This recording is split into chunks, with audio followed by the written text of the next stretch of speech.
Wow! Mukhang makakaskor ata ako ngayon ha! Oo nga. Mukhang makakaskor ka nga talaga. Wow! I-score ka rin ba, boss? Ha? Mukha ba akong adik? Adik kay Trixie. Pero, etong alaga ko, adik sa ulo mo. Hoy! Mga manyak! Lumayas nga kayo dyan! Mga bastos! Naninilip pa kayo sa matanda! 10 oras na ng gabi! Lumayas nga kayo dyan! Babariling ko yung mga pututoy nyo kung ayaw nyong umalis dyan!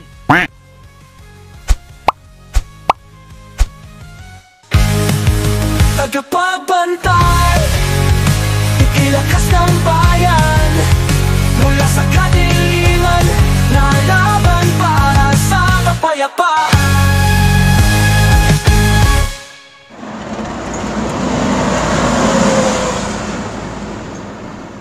Arnel, talaga bang tama na pumunta pa tayo dito? Sigurado ka na ba talaga? Big boy, lumipas na ang araw, buwan, taon, nang hindi ako nawawalan ng pag-asa na muli kong makikita ang aking ina. Pero sigurado ka ba talaga sa sinabi ng itim na duwende ni Ginoong Arkanghel? Na nasa ibang rehiyon ang iyong ina at buhay pa. Hindi ba parang nakakapagtaka yun? Hindi, pero naniniwala ako na makikita ko muli ang aking ina. At saka, ito yung matagal ko nang pinapangarap, Big Boy, na mag-ikot ng iba't ibang pulo o rehiyon sa ating nasyon. Hindi sa paggagala o kundi para makatulong rin ako sa mga nangangailangan. Dahil yun yung hangarin ko, Big Boy. Ang makatulong sa kapwa, gamit ang mga naituro sa aking kaalaman. At para naman magamit ko yung ilang taong pagsasanay mula kay Ginoong Mabait. Naku, naalala ko na naman tuloy si Ginoong Mabait. Grabe ba? Grabe kasi makahigpit sa pag-iensayo eh. Gusto ko lang naman kumain ng burger. Pero sinasabihan ako ng kupal ka ba, boss? Sino ba naman kasing hindi magagalit sa'yo, Big Boy? Ilang minuto ka pa lang kasi nag-iensayo, tapos kakain ka kagad? Pero seryoso, Big Boy, naniniwala talaga ako na makikita ko na ang aking ina. Nakangiting bigkas ni Arnel ng mga puntong iyon. Naniniwala siya na tama ang kanyang tinatahak na landas. Bagamat wala itong kasiguraduhan kung totoo ba ang hinayag ng itim na duwende na si Tarkan na kaakibat ng tagapagbantay na si Arkanghel.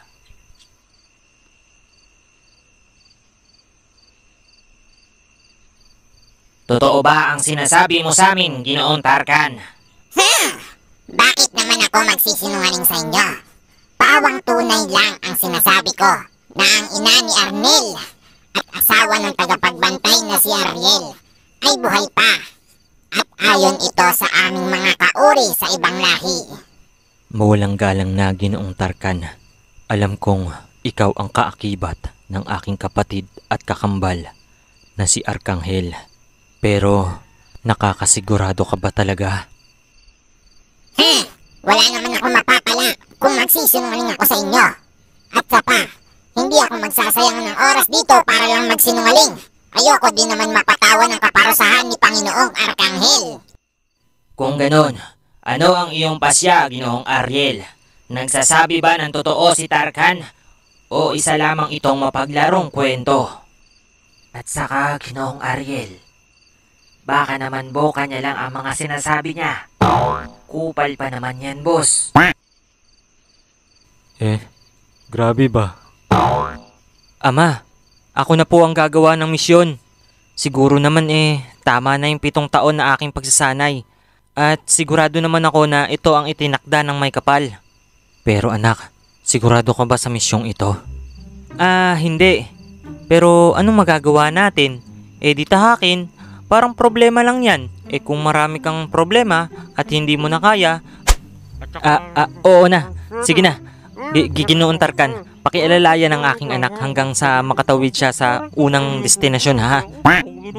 Masusunod tagapagbantay.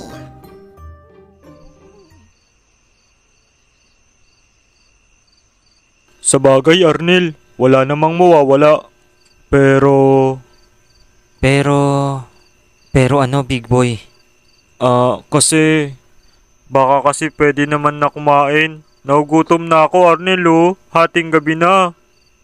Ay, oo nga. Maghahating gabi na nga pala. Pero hintayin na muna natin si Trixie. Pabalik naman na yata yun. Oh, ayan na pala siya oh. Oh, big boy, nakakaya naman sa'yo eh. Wow! Burger! Salamat, Trixie! The best ka talaga! Pero... Bakit walang cheese? Oh, eto, cheese! Nga pala Trixie. Salamat pala Kasi pinatuloy mo kami dito sa tirahan nyo sa Maynila. Wala yun, Arnel. Ang mahalaga, makita mo ng iyong ina. Pero thank you talaga Kasi hindi namin alam kung saan kami makikituloy. Hindi naman kami dito pamilyar ni Big Boy. Siguro naligaw-ligaw na kami kung wala ka. Nga pala, about dun sa tiktik na nakita nyo kanina. Hula ko, siya yung utusan ng mga aswang na Loki dito sa Quiapo. Loki? Ano yun? Loki? Parang mga patagong nila lang. Ganon, hindi sila nagpapakilala masyado. Or sabihin na lang natin na para silang tulisan. Pero hindi alam ng karamihan, lalo na dito sa Kamaynilaan. At saka maraming pa ring aswang na palibot-libot lang dito. Minsan ay mga normal pa silang manamit, magaling makisama, nakakausap mo pa nga at nagiging barkada. Pero hindi nila alam, aswang pala ang nakakasalamuhan nila. So ibig sabihin, marami din pala dito. Hindi lang sa rehiyon namin. Tumpak, Arnel! Ang bright mo dun. Kala kasi ng iba, haka-haka lang talaga yung kwento dati na isang buong barko ang dumaong sa Kamaynilaan at nakisalamuha sa Madla. Pero sabi din ng lolo ko na kaibigan ni Lolo Terio, totoo daw talaga yun. Lumaya sila sa Pulunyo kasi takot kay Lolo Terio at Lolo Bal. Ang tanong na lang, paano natin makikita yung tiktik na yun? Nagbalat kayo na ata yun eh. Sa amoy, Trixie. Sa amoy. Hindi nawawala ang lansa ng mga tiktik. Lalo na nagbago pa lang sila ng anyo kanina. At saka, makikita mo pa rin naman yung dila nila na matulis. Kahit itsura pa itong normal na tao. Ganun pala yun? O siya, tama na yung daldalan. Tara, lumibot muna tayo dito. Napagkasunduan ng tatlo na lumibot ng 10 oras ng gabi sa lungsod ng Quiapo upang hanapin ang tiktik na kanilang nasilayan kamakailan lamang. Hinihinala nila na kasama ito sa mga operasyon ng mga aswang sa Kamaynilaan o isa ito sa mga nakakaalam patungkol sa kaniyang ina. Samantala, habang ang tatlo ay nag-iikot, may nagmamasid na pala sa kanilang isang nilalang sa kadiliman. Dali-dali naman itong pumaroon sa isang establishmentong abandonado at pawang inihiyag nito ang mga narinig niya sa isang nilalang na nagtatago sa kadiliman. Boss, mukhang may dayo yata tayo dito sa tarima natin. Bakit, Bon? Natatakot ka ba sa kanila? Hindi naman, boss. Pero mas maganda na alam nyo yung tungkol sa kanila. Ilan ba ang mga dayo dito sa tarima natin? At parang gustong-gusto mo sabihin ito sa akin. 3 lang, boss. Pero yung 2 lalaking binatilyo, kakaiba ang nararamdaman ko sa kanila. May mga pinag-uusapan din sila tungkol sa taga-Panday. Loko, makaka-copyright pa tayo. Ibang palabas yun. Ulit-ulit, kunyari hindi scripted. Okay. 3 lang, boss. Pero yung 2 binatilyo na lalaki, kakaiba. At parang may pinag-uusapan sila tungkol sa, tagapagbantay. Anong sabi mo? Tagapagbantay? Lumayo ka sa kanila, Bon. Delikado ang tatlong iyon. Mas mabuti pa at mas mabuting magtago muna tayo dito sa dilim. Pero boss, Boss Jing, bakit? Kupal ba sila? Mas masahol pa sila sa kupal at mas mabaho pa sila sa kupal. Mas masahol pa sa kapitbahay mong maingay kahit 10 oras na ng gabi. Grabe ba? Arnel, tama ba ako nang nakikita? Tama ka, Big Boy. Humanda ka na. Bakit, Arnel? Dahil andito ang burger. Ha? Anong burger? Gutom ka na naman, Big Boy. Ha? Ikaw? Teka, di naman ako na may mersa eh. May kailangan lang kami sa'yo. Kilala ko kaliskis mo, hoy. Wala kayong mapapala sa akin. Bahala kayo dyan. Makalis na nga dito. Big Boy, habulin natin. Sige, Arnel. Agad tumakbo ang dalawa upang habulin ang matulis na tiktik. Halos nagsisiikot na sila sa mga sulok ng Binondo at Quiapo. At makalipas ang ilang minuto nilang habulan, na corner nila Arnel at Big Boy ang tiktik sa isang eskinita. Teka, wala naman akong kasalanan eh. Wala kang ngang kasalanan, pero may nalalaman ka. May mga itatanong lang naman kaming mga bagay-bagay. Tama, para lang kaming mga tsismoso kung iyong titignan. Pero iba ang pakay namin. Wow, nagbalat kayo pa kayo eh no? Sino ba kayo? Wag kang matakot. Ako pa...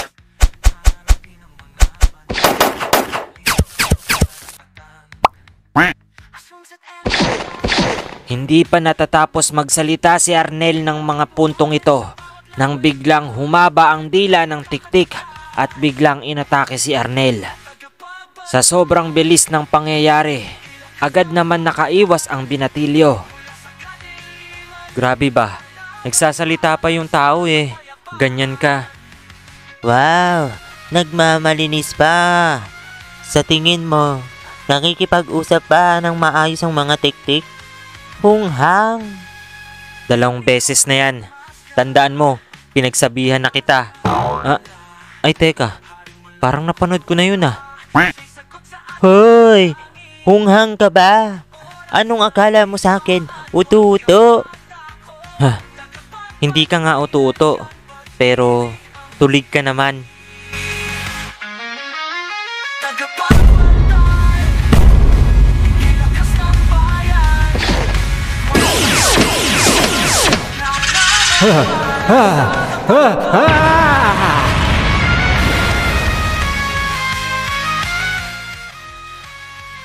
Hoy, pasalamat ka.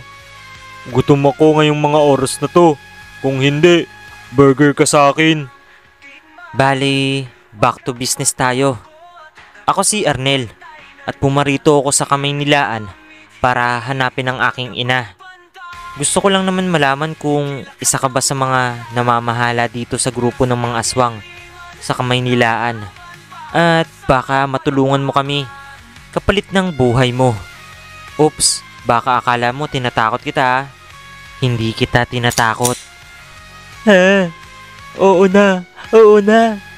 Pero sigurado ba kayo na hindi niyo ako papaslangin?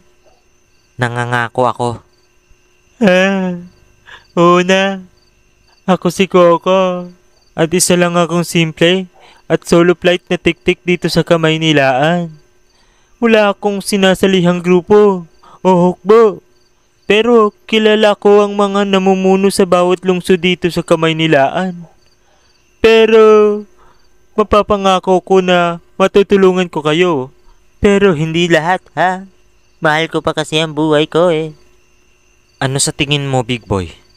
Sa tingin ko, nagsasabi naman siya ng totoo. Kayo, mga kamandirigma, sa tingin nyo, nagsasabi ba ng totoo si Coco? Ha? Sinong kausap mo? O siya, Dahil napagkasunduan na natin ng mga bagay na ito, mangako ka sa kaibigan ko. Kaibigan? Kung ako sa'yo, mangangako na lang ako. Oo na. Nangangako na ako. Natutupad ako sa lahat ng mga sinabi mo, sabi ko, at mga napag-usapan natin. O ayan, okay na ha? Muling kumislap ang baril ng binatilyong si Arnel at unti-unting binitawan ni Big Boy ang tiktik. Maya-maya pa, dumating na si Trixie sa lugar. Ano nangyari? Nahuli niyo ba? Oo. Nagkasundo na kami. Nga pala, pag nilabag mo ang usapan natin, ang alaga kong ito ang mismong babaril sa'yo. Kahit saan ka pa magtago. Nakikinig ka ba, Coco? Hi, Miss Beautiful. Sweetie Pie. Ice cream yummy. Uy, umayos ka. Kinakausap ko eh. Matapos ang engkwentrong iyon, napagpasyahan nilang bumalik na sa kanilang tinitirhan kasama ang tiktik na si Coco at naghahanda sa papalapit na malaking sagupaan.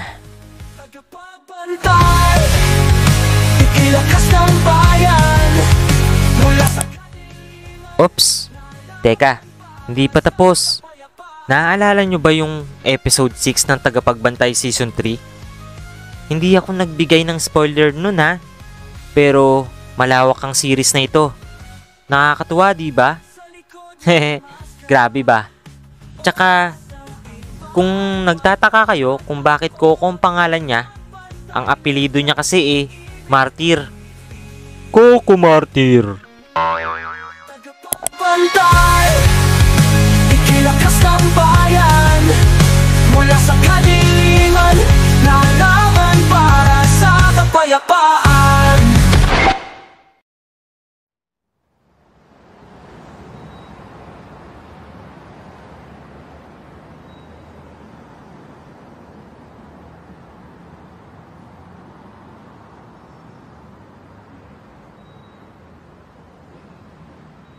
Ang angas ng lugar puno ng tambak at basura. Tumahimik ka nga, Coco. Pasalamat ka nga at pinatuloy pa tayo dito ni Trixie. Kay Binibining Trixie ba ang lugar na ito? Wow, maganda naman pala. Actually, sobrang linis pa nga eh. Tagapagbantay, ikilakas ng bayan mula sa kadiliman, lalaban para sa kapayapaan.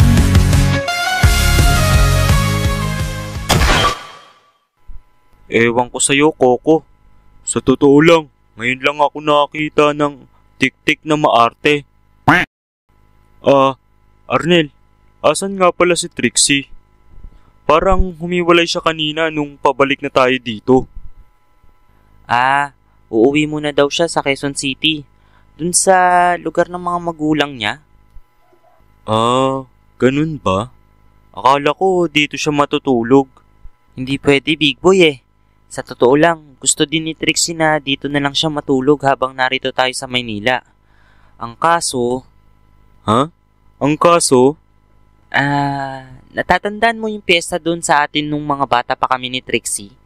Yung araw na nakikain ako sa kanila? Oo. Bakit? Ano bang meron dun? Sabi kasi nung tatay ni Trixie... O Arnel, andiyan ka pala. Pasok ka. Kumain ka Maraming handa. Huwag kang mahiya ha.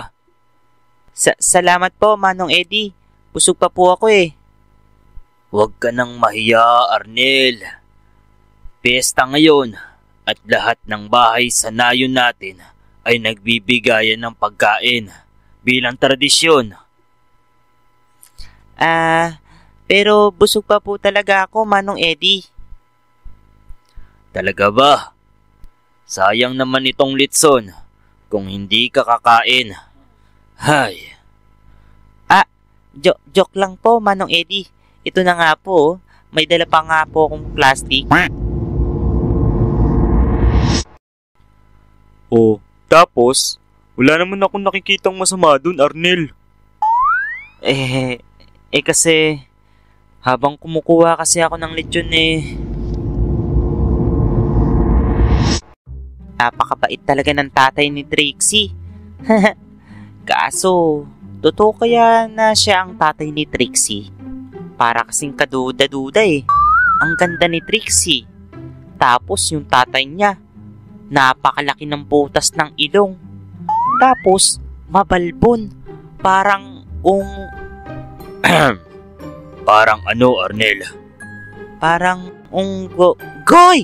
Ay! Manong Eddie, andyan na po pala kayo. Anong sabi mo? Mukha akong unggoy. Wala po, Manong Eddie. Sabi ko po ngoy, ngoy, ngoy. Tayo'y mag-ngoy, ngoy, ngoy, ngoy. Ngoy, ngoy, ngoy, ngoy. Mag-ngoy, ngoy, ngoy, ngoy na. Kaya pala. Sa tuwing binabanggit kasi ni Trixie yung pangalan ng tatay niya parang takot na takot ka. At parang go na go ka lang sa mga gusto niya. Malay ko ba na nandun yung tatay niya? Di ba? Pero, nakakamiss din yung pesta sa atin, no? Daming handa. Kaya ka tumaba. Uy, Arnel. Bakit? Kahit mataba ako, malusog ako Ikaw, mataaw ka na, pero payat ka pa rin. Ting-ting. Ikaw, bansot ka nga tapos ang liit-liit pa ng katawan mo. Para kang ulo ng utek. Ikaw, matangkad ka pero yung utak mo kamunggo. Ikaw, ang laki mo. Ang laki mong tao, no? Nakakahiya sa'yo. Wow! Ano ba itong sinamahan ko? Parang mga tulig. Makaalis nga muna. At baka may buntit na taga rito. Uy! Sino may sabing aalis ka? Sabi ko nga, dito na lang ako sa gilid no? Nakakaasar kayo no?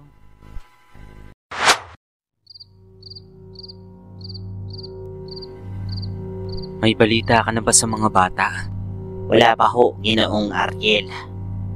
Teka, paano ba ito gamitin? O Ginoong Gilas, bakit po kayo naparito? Ginoong Ariel, naparito po ako dahil ako po ay may iulat patungkol sa aking mga nabalitaan mula sa ibang tribong tikbalang. Salamat, Ginoong Gilas. Maaari mo nang ilahad ang iyong nakalap.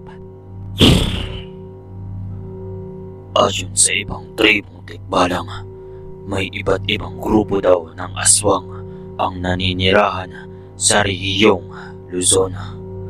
Isa na dito ang naging alagad ni Isma nung ito ay nabubuhay pa.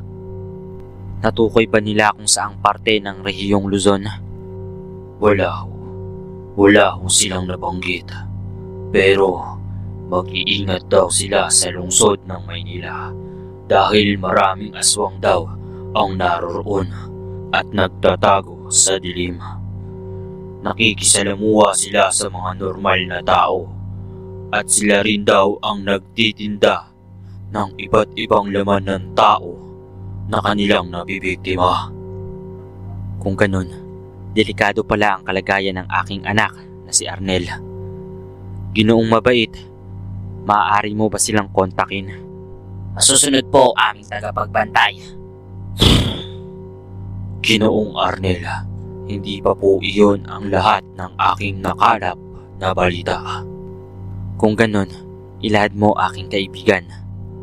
Ayon sa aking nakalap, ang rehiyon daw ng Luzon ay naghahawid o naghahawak ng isang kagamitan ng isang mataas na antas na mula sa isang bathala.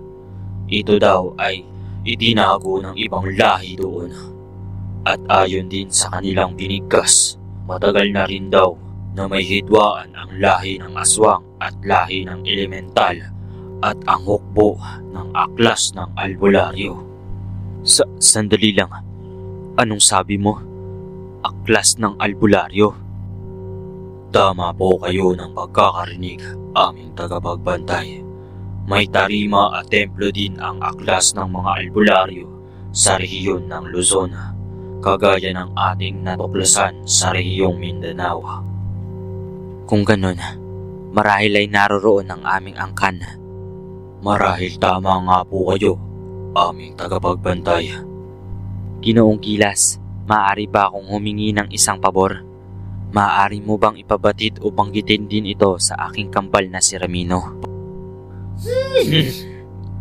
Masusunod ang tagapagbantay. Ginoong Ariel, mukhang nadiskubre ko na kung paano matawagan ang iyong anak na si Arnel.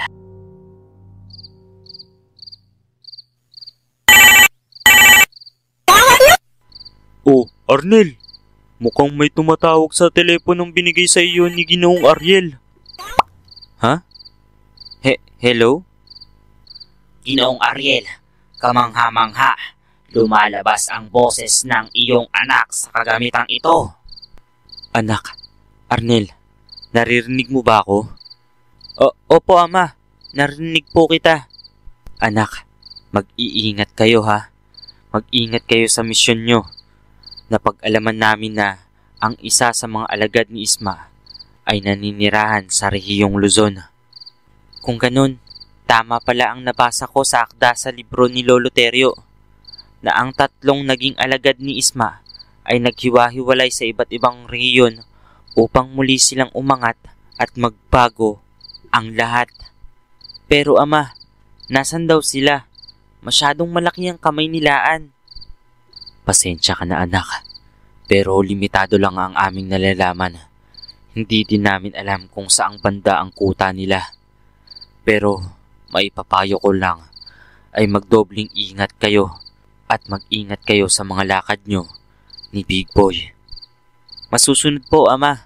Nga pala, meron din po kaming nakalap na may mga grupo po ng mga aswang ang naninirahan dito sa Kamaynilaan. May kanya-kanya silang lugar na sinasakop. Pero uunahin muna po naming puntahan ang itinuro ng aming nakilalang tiktik na si Coco. Isang tiktik, huwag ka masyadong mapanatag sa kanya anak. Pero kung napupusuan mo na tunay ang kanyang ibinabahagi impormasyon, ay pagkatiwalaan mo. Pero palagi ka pa rin mag-iingat. Masusunod po, Ama. Ako na po ang bahala kay Arnel, Ginoong Ariel. Maraming salamat, Big Boy. Maaasahan ka talaga. Protektahan mo ang aking anak, Big Boy. Masusunod po, aming tagapagbantay. Wow! Masyadong harsh yung daddy mo, ha? Pero tama ba ako nang narinig? Tagapagbantay? Bakit, Coco? Anong meron sa pagbanggit ko ng tagapagbantay? Wala naman. Botchog. Big Boy. Alam kong may nalalaman ka, Coco. Sabihin mo na. Ay, oo na, ito na nga eh. Ang tagapagbantay na inyong binabanggit ay isa sa mga tawag ng mga albularyo dito sa Kamaynilaan. Sandali lang, albularyo? Ito pa ang grupo ng aklas ng albularyo? Ha? Tumpak! May grupo ng albularyo dito. Ang gabi-gabi na nag-iikot sa Kamaynilaan at pumupuksa ng iba't ibang aswang at elemental. Kaya nga akala ko nung una kitang nakita ay isa ka sa mga aklas ng albularyo. Dahil may banda na ka sa ulo. Tapos kulang na lang sa'yo yung pangtawas na nilalagay sa kilikili pag may putok. Kung ganun, alam mo din kung saan sila matatagpuan. Alam ko. Pero madadaanan natin ang kuweba ng mga aswang kanal. Kanal? Bakit sa kanal? Sa kanal ba nagtatago ang ibang aswang dito? Tama ka, Botchog. Big Boy. Pero mas masahol pa sila sa mga aswang lupa. Bibiglain ka na lang talaga nila. Tapos, ubus talaga lahat sa'yo. Papaslangin ka na lang ng walang ingay. Grabe, kahit ako ayaw kong pumunta dun eh. Mabaho na sila, mabibilis pa. Wala akong pakialam sa mga aswang kanal na yun. Kahit pa madaanan natin yung mga burak na yan, Nais ko pa rin pumaroon sa lugar ng mga aklas ng albularyo. Pwede mo ba kaming samahan, Coco? At ituro kung saan naroon ang lugar ng aklas ng albularyo. Wow! Tapang-tapangan no? Madadala ko kayo. Pero hindi ako papaloob sa lugar kung saan naroon ang mga aswang kanal. Sige, naiintindihan ko. Nagkasundo ang tatlo na pumaroon sa lugar kung saan naroroon ang tarima o lugar ng mga aklas ng albularyo. Subalit, kailangan nilang kaharapin ang lagim ng mga aswang kanal. Huwag kang mangamba, aming tagapagbantay. May tiwala ako sa anak ng isa sa aking mga kamandirigma. Big Boy, pangalagaan mo ang anak ng ating tagapagbantay.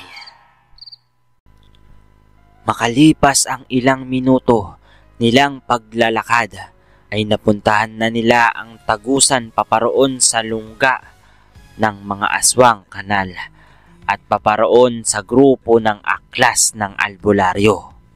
Ngunit ayon sa kanilang kasunduan, nagpaiwan na lamang si Coco sa ibabaw at sina Arnel at Big Boy na lamang ang nagpatuloy sa pagsuyod sa madilim na lugar. Arnel, sigurado ka ba sa tinatahak natin? Ayon kay Coco, kailangan lang natin ito na diretsuhin. At pag nasa dulo na tayo, kailangan natin kumaliwa. At doon daw may makikita tayong isang lagusan na may mga marka at nakasulat. Duda ako sa pangit na yun eh. Sigurado ka ba na totoo yung sinasabi niya?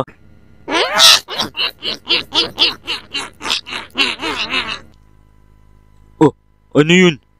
May tao ba dyan? Iba nararamdaman ko, Big Boy. Maging alerto ka.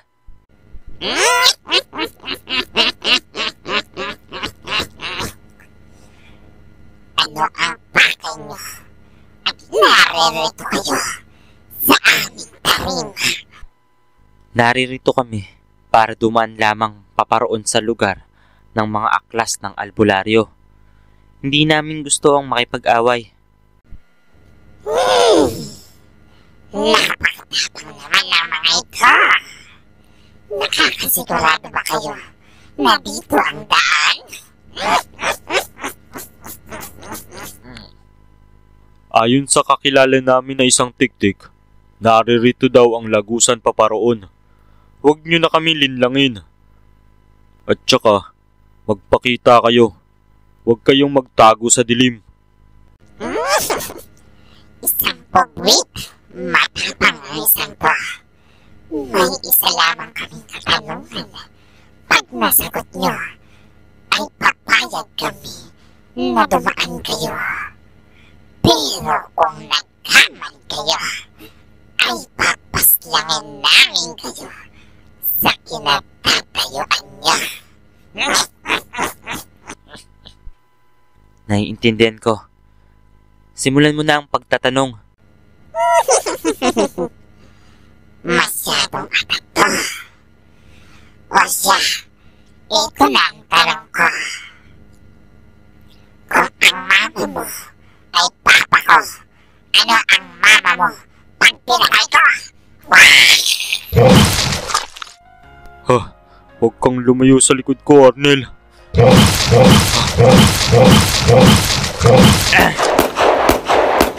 Masyado silang madami, Big Boy.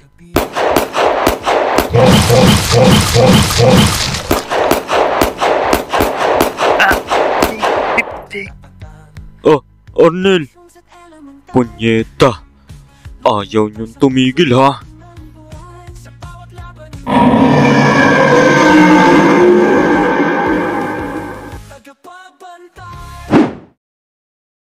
Makukulit kayo ha. Arnel, ayos ka lang? Big Boy, okay lang ako. Nadaganan lang ako kanina. Hoy, kayo. Mga aswang kanal.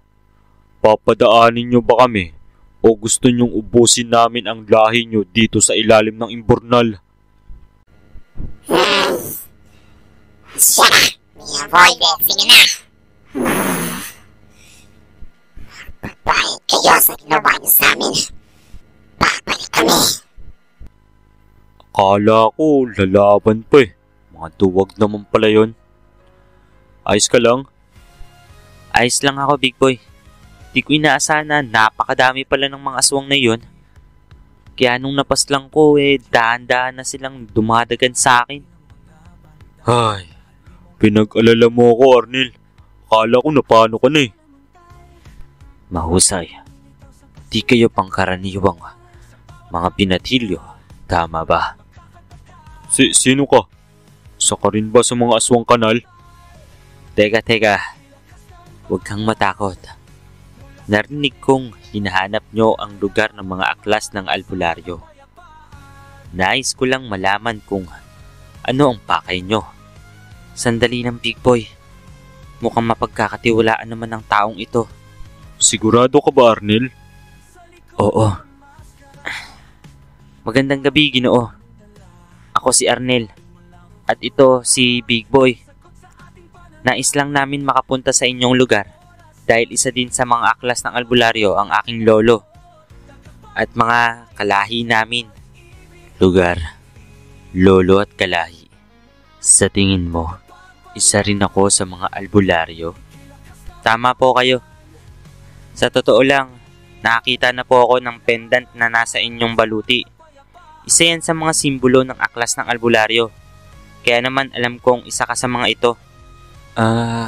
Ganun ba? Magaling ka.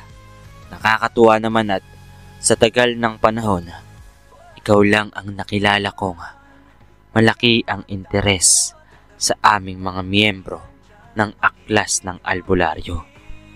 Nagkakamali po kayo. Wala po akong interes na sumali sa inyong mga grupo o sa grupo ng aklas ng albularyo. Nais ko lang po malaman kung nasa inyo pa bang hukbo ang iba pa naming kamag-anak at kalahi. Kung ganon, sino ba ang iyong lolo? Maaari ko bang malaman ang pangalan niya? Ang aking lolo ay nagngangalang Teryo, isa sa mga dating miyembro ng hukbong aklas ng albularyo sa rehiyon ng Capiz at itinilagang tagapagbantay noong nakaraang 2 henerasyon. Teryo ang pangalan ng lolo mo. Bakas ang pagkagulat ng Ginoo nung narinig niya ang ngalang Teryo. Lumipas ang ilang sandali. Nagpasya sila Arnel at Big Boy na sumunod sa Ginoong nagngangalang Ezekiel. Paparoon sa lugar ng aklas ng albularyo ng kamay nilaan.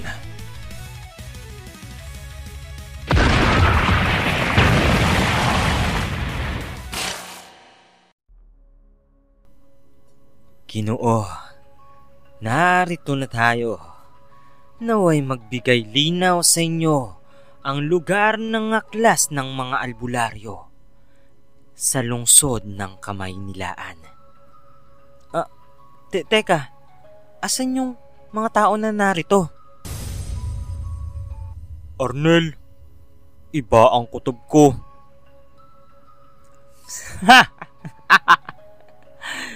Akala mo ba maniniwala ako sa iyong sinasabi, Ginoo? Na ang angkan mo ay isa sa aming mga aklas ng albularyo? Hindi ako nagsisinungaling, Ginoo. Sa bagay na iyan, narito ako para magbigay linaw o para maliwanagan ang lahat. Sino nga pala yung lolo mo? Si Teryo? Nakakatawa ka. Isa kang payaso. Matagal nang namatay ang anak ng aming pinuno. Nakakatawa ka, Binatilyo. Pinuno? Ibig sabihin, ang nagtalaga dito sa kamay nilaan ng aklas ng albularyo ay ang ama ni Lolo Teryo? Tama ba ako ng pagkakaintindi, Arnel? Marahil, Big Boy. Pero maging alerto pa rin tayo. Di natin alam kung ano ang plano ng nasa harapan nating siraulo. Kung tunay ang iyong nilalahad at ikaw ang tunay na apo ni Teryo. Pero nakakatawa talaga. Pero sige, kung tunay kang apo ni Teryo, ipakita mo sa akin ang iyong kakayanan. Walang problema kung yan ang iyong kahilingan.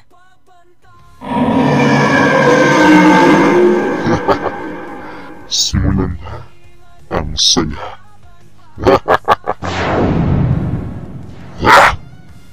Potentia, tenebrarum, damihi, virtutem.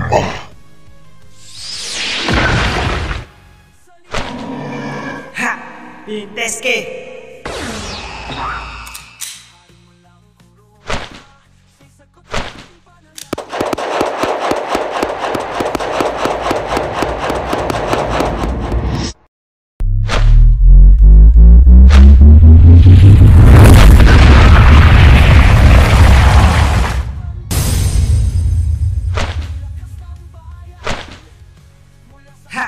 Pyrobolum!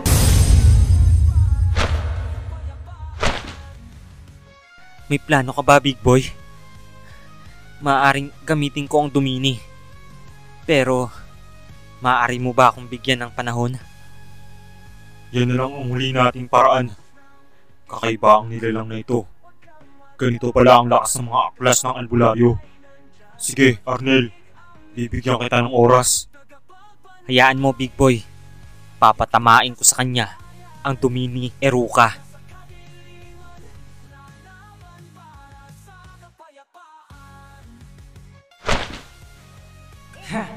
Eruka Lancia.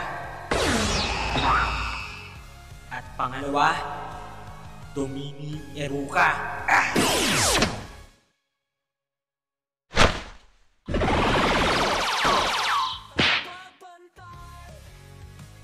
Papalapit na siya, Arnel! Dalihan mo!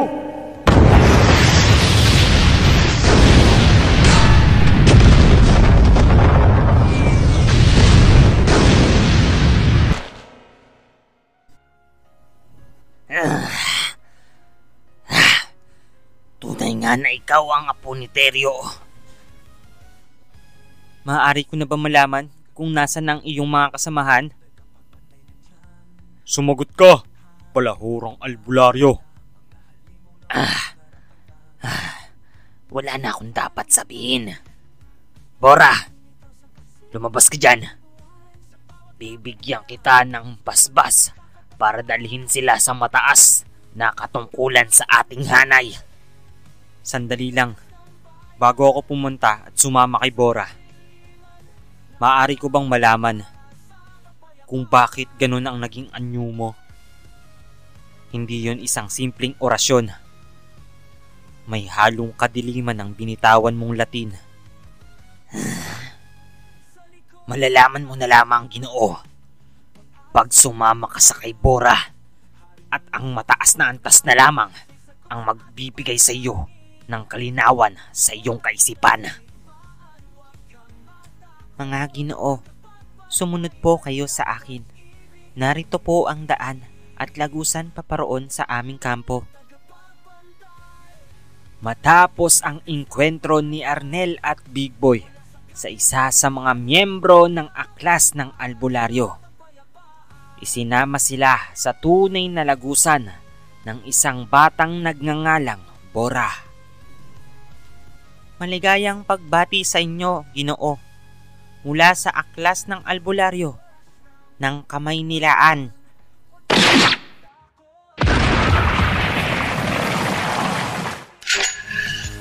Tagapagbantay, ikilakas ng bayan, mula sa kadiliman, na laban para sa kapayapaan.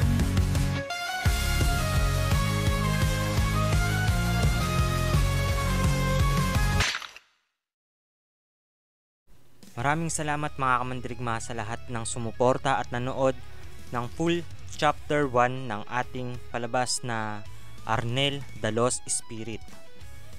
Huwag niyo ho sanang kalimutan na suportahan ang ating channel by clicking the membership program at para kayo ay magkaroon ng entry sa ating papalapit na raffle. At pwede kayong manalo ng t-shirt na merch ng ating tahanan. Special shoutout pala sa mga nag-avail na si Hans and also si Creepy Exodo. So shoutout naman tayo.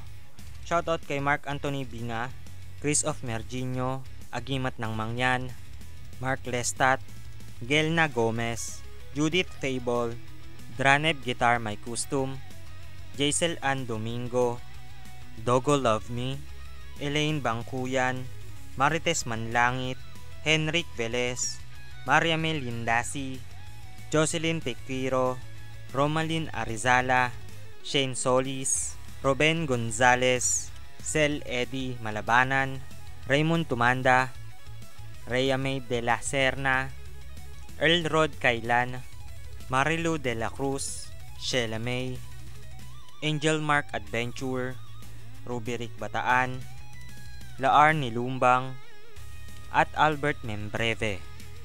Maraming salamat sa nagtangkilik sa ating mga palabas na ina-upload this coming year and sa mga paparating pa.